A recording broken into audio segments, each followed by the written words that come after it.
warahmatullahi wabarakatuh. Sebelumnya perkenalkan, nama saya Sabrina Devi Alinda, NIM 047 dari kelas PB2B.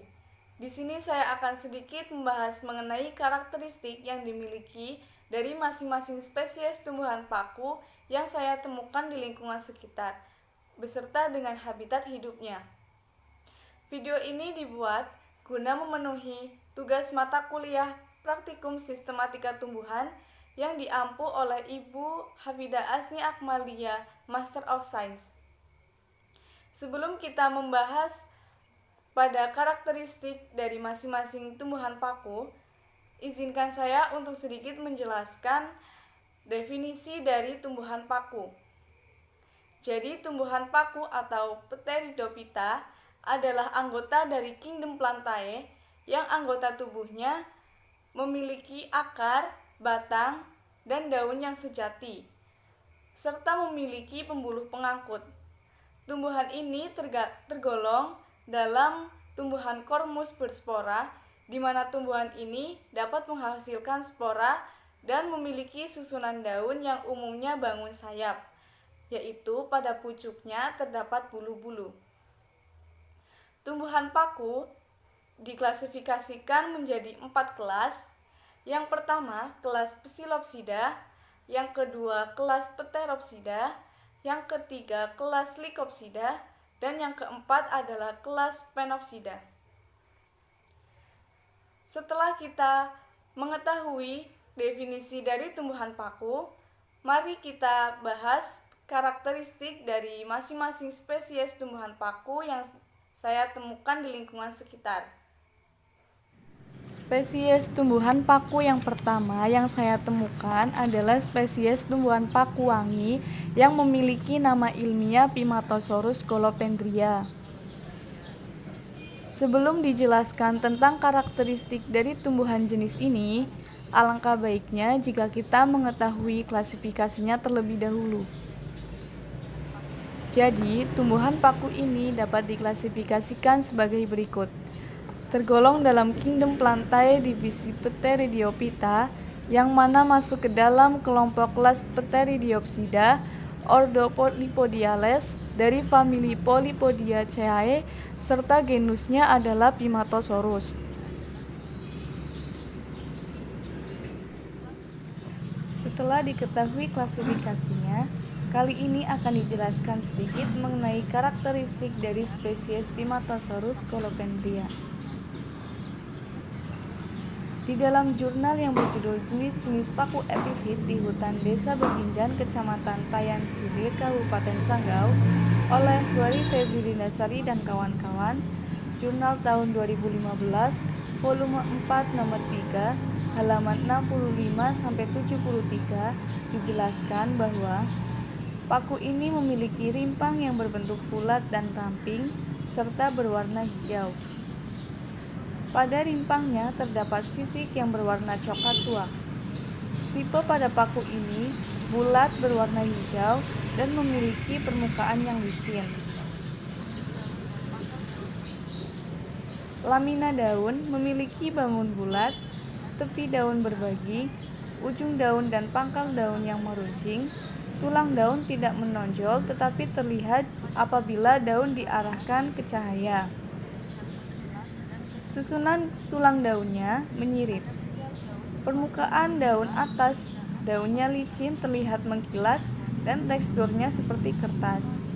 Adaksial daun berwarna hijau tua, sedangkan abaksial daunnya berwarna hijau muda.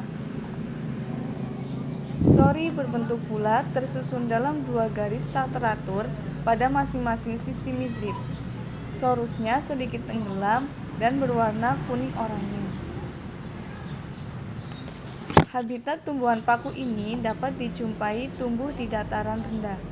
Dapat juga tumbuh di semua bagian pohon, bahkan di tempat terbuka. Spesies yang kedua yang dapat saya temukan adalah spesies Dryopteris sp. Dryopteris sp termasuk ke dalam kingdom Plantae yang masuk dalam divisi Polypodiophyta dan kelasnya adalah Phyllocopsida, ordo Polypodiales, famili Dryopteridaceae, dan genusnya adalah Dryopteris.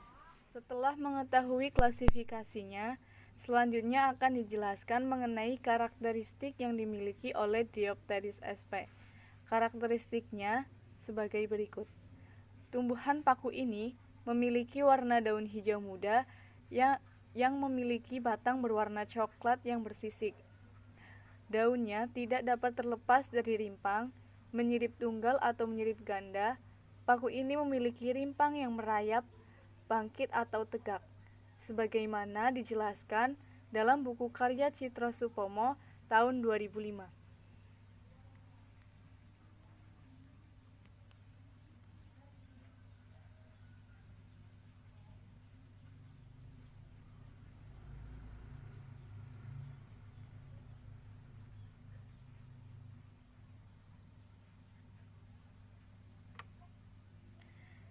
Dryopteris sp memiliki sorus yang dapat berbentuk bulat atau lonjong dan kebanyakan terletak pada kurang lebih di tengah-tengah urat bagian bawah daun. Sorus muda mempunyai insidium bentuk ginjal, lekas gugu, tidak sempurna atau sama sekali tidak ada.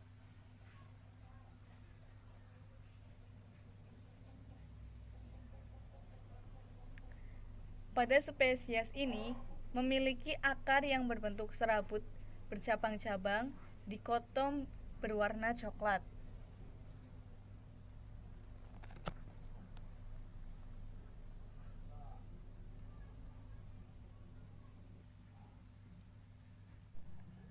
Ujung daun meruncing dan tepinya bercangap. Tekstur daun ini berbentuk helaian, bagian dorsalnya halus. Dryopteris sp memiliki susunan sporofil yang rapat dan berwarna coklat kemerah-merahan.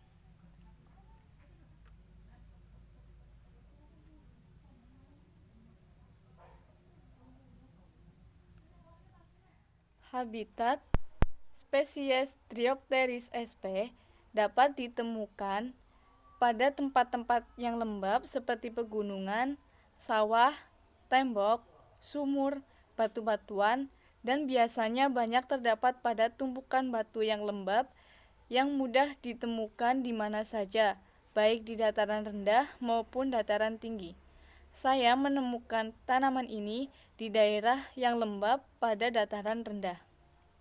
Spesies tumbuhan paku yang ketiga yang dapat ditemukan di lingkungan sekitar adalah memiliki nama lokal paku harupat, atau nama ilmiahnya adalah Neporlepis biserata.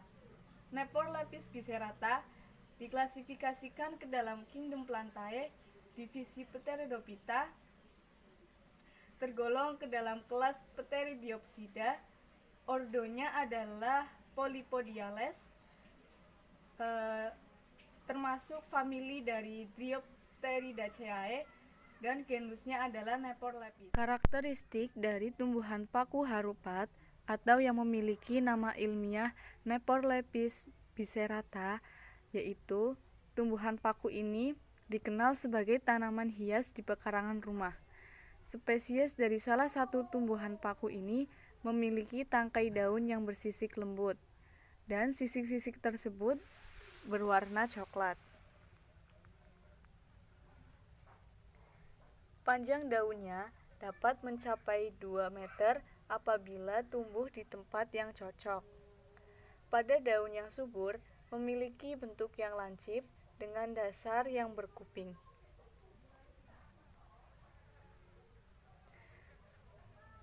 Tumbuhan paku ini memiliki spora yang terletak di pinggir daun.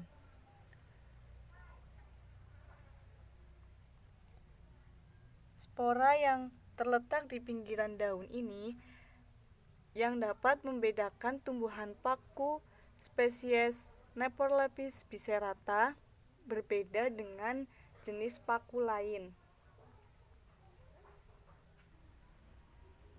Sebelumnya sudah dijelaskan ya bahwa paku ini dikenal sebagai tanaman hias di pekarangan rumah.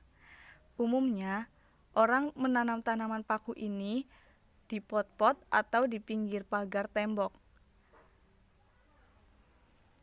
Habitat di alam, paku ini tumbuh pada tempat yang terbuka. Kadang-kadang tumbuh di tempat yang berlindung, di dataran rendah yang tidak terlalu kering.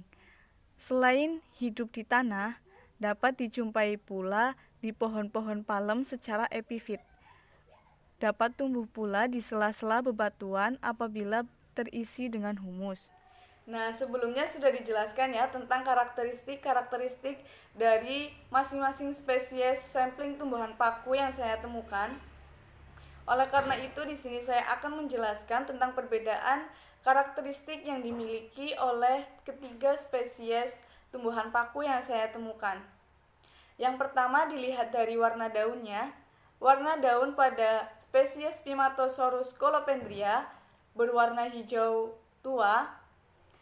Pada spesies Diopteris sp memiliki warna daun hijau kecoklatan, sedangkan pada spesies Neporlepis biserata memiliki warna daun hijau muda. Perbedaan yang kedua dilihat dari letak sorusnya. Spesies Pimatosaurus scolopendria dan Neporlepis biserata memiliki letak sorus yang sama, yaitu berada di bawah permukaan daunnya. Sedangkan spesies Triopteris sp memiliki letak sorus yang marginal atau dorsal dari sporofil. Yang perbedaan yang ketiga dilihat dari batangnya. Batang Pimatosaurus scolopendria berbentuk rimpang yang bersisik berwarna kecoklatan. Spesies Triopteris sp batangnya berbentuk tegak, panjang dan ramping. Sedangkan pada Neporlepis biserata, batangnya berwarna coklat dengan bentuk bulat. Yang keempat, dilihat dari bentuk daun. Bentuk daun Pimatosaurus scolopendria memiliki ujung dan pangkal daun yang meruncing. Spesies Diopteris sp memiliki bentuk daun delta, sedangkan Neporlepis biserata memiliki daun yang berbentuk menjorong dan ujungnya berbelah. Dari ketiga spesies tumbuhan paku yang saya temukan ini memiliki pertulangan daun yang menyirip. Sekian penjelasan dari saya. Terima kasih karena telah menyimak videonya hingga akhir. Kurang lebihnya saya mohon maaf. Wassalamualaikum warahmatullahi wabarakatuh.